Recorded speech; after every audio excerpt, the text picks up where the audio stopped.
As it is the first Thursday of the month, a new update is hitting Rust Island, which you came to this video to find out everything about. So without further ado, let's get going. The biggest addition to the game this month is the abandoned military base, which you can find one of on most maps. There are multiple variants of this monument, with the only thing that varies between them being the size and type of military facilities that are present, with loot and number of scientists seeming to be roughly the same across all layouts. The other important thing about them is that there is no radiation, so when coming here you should watch out for nakeds camping with double barrels. The main attraction of this new location is the MLRS, or Multiple Rocket Launch System, which despite having treads cannot be driven around and is stationary. To compensate for its immobility, however, the MLRS has a lot of firepower, which you can use to fire up to 12 rockets to any point on the map except for its direct vicinity and safe zones, with these places being marked by these red areas. Before using the MLRS, however, you will need to find some rockets and an aiming module. Both of these can be found in elite crates, helicopter crates, and APC crates, with neither of them being researchable or craftable, making them quite scarce in game. Once you have the aiming module and up to 12 rockets, you can head over to the abandoned military base and use the MLRS after clearing out the 10 scientists guarding the base's area. Once you've cleared them out, proceed to the MLRS, insert the rockets in the back, and enter the cockpit.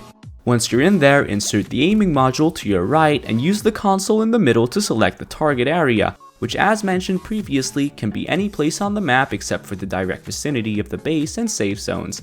And once you've selected it, you'll have to wait a few seconds for the MLRS to align. Finally, after that is done, exit the targeting menu and use this button to launch the rockets.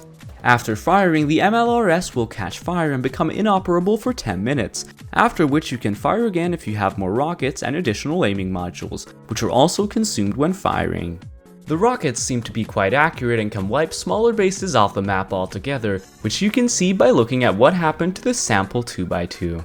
So now that you've seen the MLRS's destructive power, you probably want to know how you can defend your base from its rockets, which fortunately isn't too hard as MLRS rockets are targeted by SAM sites, of which you currently need 3 to be completely safe from a barrage of 12 rockets.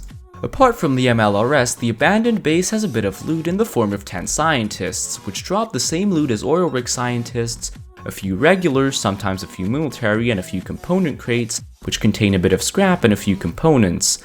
Apart from these, you can also find a few barrels and food crates scattered around. And the other thing the base houses is a computer station, which can be used to check its cameras, which you can also add to your computer station if you use their IDs, just like with the underwater labs. Apart from the abandoned military base, this update wasn't too eventful with only a few other changes. You can now use voice chat while painting neon signs. The descriptions of all berries were changed to reflect them being used in mixing table recipes.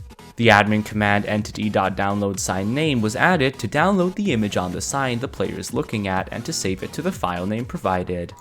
And as with every year after Halloween, the Halloween content is going away until next year.